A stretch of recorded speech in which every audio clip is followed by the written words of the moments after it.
My name is Allie Bennett. I'm a speech and hearing sciences major with an American Sign Language Studies minor. And for my course presentation, I'm going to be talking about deafness as a disability and the concept of deaf gain. So what are we going to be talking about today? We're going to talk about deafness, we're going to talk about disability, and then we're going to be talking about deaf gain.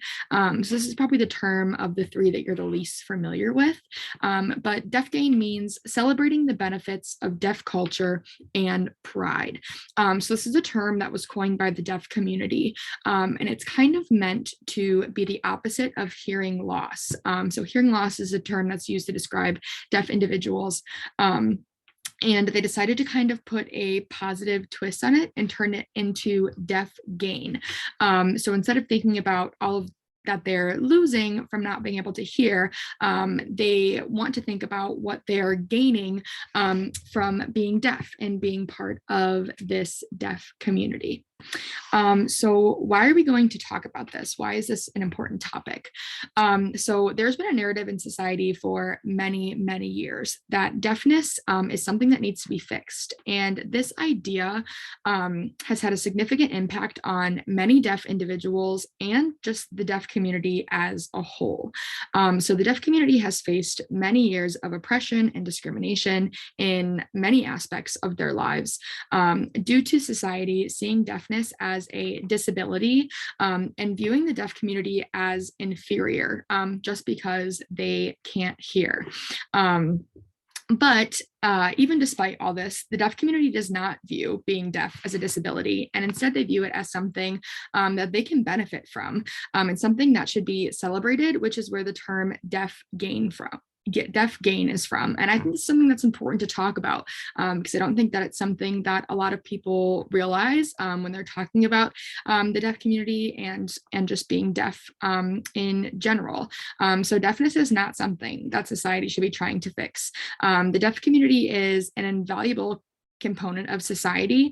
They bring a lot to the table, and their identities as deaf individuals are something that deserve to be celebrated. And again, this is just something that's super important to me because I don't think that it's very widely known. And obviously I am a sign language minor. ASL and the deaf community is something that I've been very passionate about for a large part of my life. And so I love to be able to advocate and kind of educate wherever I can. So we're going to be talking about kind of the societal views and again, the fact that society views deafness as a disability, and again, as something that's inferior, something that needs to be fixed. So the US has come a long way in the way that disabilities are viewed and treated. However, there is much more work to be done in terms of including individuals with disabilities into our society. So I have these two ideas here of oralism and audism. And these are views that were commonly shared and were used to try to fix deafness and oppress the deaf community. So oralism is the system of teaching deaf people to communicate by the use of speech and lip reading rather than their natural language, which would be sign language. And so this was used to oppress the deaf community by integrating deaf children with hearing children and discouraging any type of contact between deaf individuals. So they basically were not allowed to sign and they had to try to speak even though that was not natural for them. And then the next concept is audism. And so that's the belief that the ability to hear makes somebody superior to somebody who cannot hear. And this was used to oppress the deaf community and caused language deprivation and isolation amongst many deaf individuals because it made, like I said, the hearing part of society think that they were above them, that they didn't have to try to communicate with them, and that they were kind of less than. So a lot of deaf individuals were kind of pushed to the side in that aspect. So I added some of this art over here on the side, and this is divia art. And so this is a type of art form that is used to show the deaf experience. So this can be created by deaf artists, but it can also be created by hearing artists who kind of want to show and share the deaf experience. And so for this slide, I chose the oppression side of this art. And it just kind of goes to show that for many, many years, individuals and the community were being oppressed. And it's even seen through their artwork. So the bottom picture there, the family dog, shows autism, where the child who is deaf is being treated like the family dog. The family is communicating, they're not including the child. And so that's, kind of shows one way how this individual was being oppressed. The picture to the right of the little girl victim at an oral school shows the idea of oralism, where the teacher is trying to speak or trying to teach this child to speak, even though this is a deaf child who would naturally be utilizing, sign language to speak and to interact.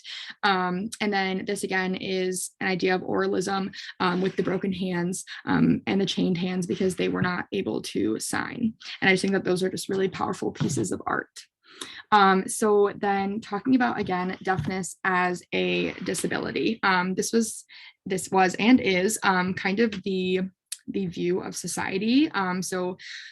Deafness is clearly defined as a disability under the ADA and is also viewed as a disability by society. So this is kind of the common theme.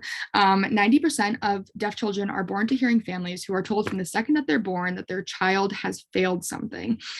So before a child can do anything, they automatically are marked as a failure. This is because they did not pass the hearing test.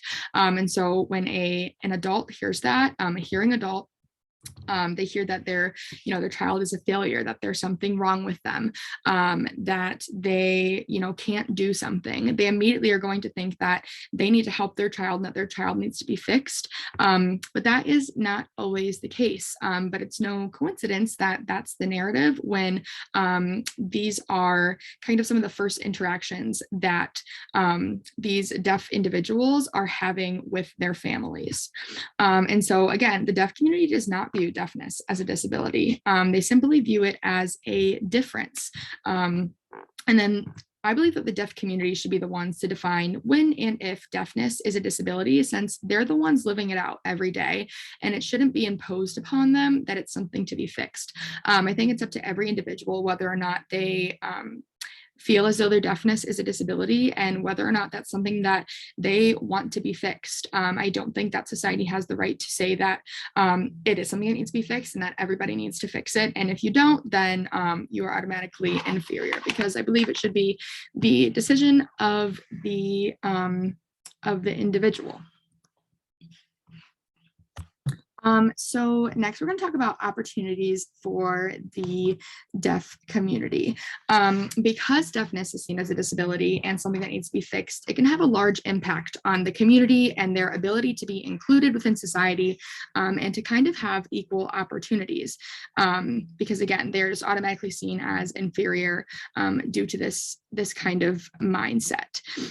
So as you can see here, 1 in 4 deaf individuals face discrimination in the workplace. And that's just an example of some of the discrimination that these individuals are facing daily, and how it can kind of hinder their opportunities and the things that they're doing.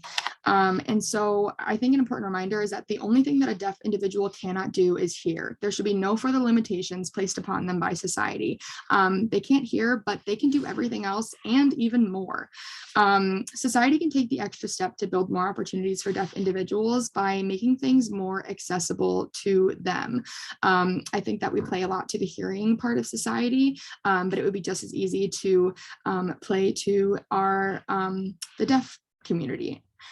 So this can be done by making sign language more accessible to all members of society, being more aware of adding captions to videos and movies, changing how deaf individuals are viewed and treated within society will also make huge steps towards more inclusivity and better opportunities for the deaf community. So what else can be done? So these are all things that can be done easily by society to integrate the deaf community into our society and celebrate their differences and identities instead of trying to fix them. So there's many modifications that can be made for the deaf community. Like I said, closed captioning, sign language education, deaf community education, access to interpreters, speech to text services, note takers, and then just simply learning tips to communicate. If you don't have access to learning sign language, there are so many things you can do to make your interaction with communicating with a deaf individual much easier for both of you. I don't think that we should expect them to be able to communicate with us if we're not making any efforts to try to communicate with them. I think that there are also a lot of other like modifications and regulations that are being made in favor of the deaf community. So there is the Americans with Disabilities Act, ADA, and this is for people who are deaf and hard of hearing, and it just makes sure that they are entitled to the same services of law enforcement that everybody else is given, which is very important. And then there's also the National Association of the Deaf. So this is kind of a group that is used to advocate for the deaf community. And this had to be established to fight for things that are as simple as the right to drive a car. But these are here to help advocate for the deaf community, which is great. And then I think something that can be pushed a little more is the education of sign language to all children.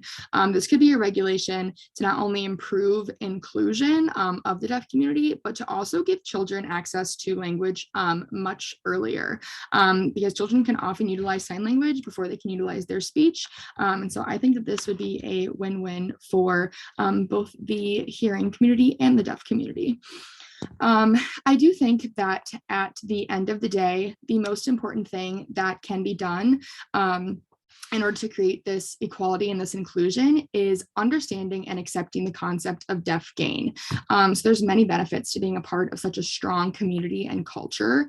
And I think that a lot of the times the very people who are, doubting the deaf community, saying that it's a disability, saying that are inferior, are the people who are benefiting from the things that the deaf community has given us. So many people don't know that the signals used by baseball umpires were developed by a deaf person, and also the huddle that is seen in football was also created by deaf individuals at Gallaudet University, which I think is super cool. And there's also a ton of other things that they've done as well that we wouldn't have if it weren't for that language and that community. And then I also have included here a video. This is one of my favorite videos to help kind of understand the concept of deaf gain and kind of what that means to the deaf community. So this is from Switched at Birth. And I know this is just a TV show. However, this actress is deaf. And so she has a lot of insight to the deaf community and kind of what that experience is like. But this just kind of goes on to talk about, the deaf experience and how all these individuals in this scene are saying that they would never give up being deaf just to hear. And one of my favorite quotes is, if someone invented a pill and you could take it tonight and tomorrow you would wake up hearing, how many of you would take it? And so the teacher in this instance asks this class of deaf students this question, and none of them raise their hand. Because they are all aware of the deaf gain and the kind of things that being a part of this deaf community and having this culture can give them, which I think is really cool. So if you have some time, I would recommend watching that scene. Okay, and then lastly, is deafness something that needs to be fixed? Kind of the overarching question, the back and forth here.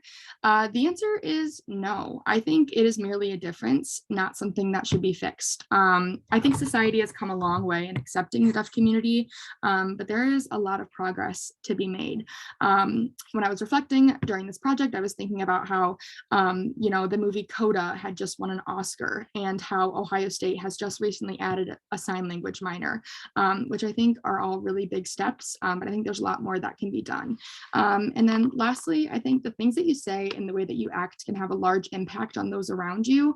And kindness and basic humanity can really go a long way.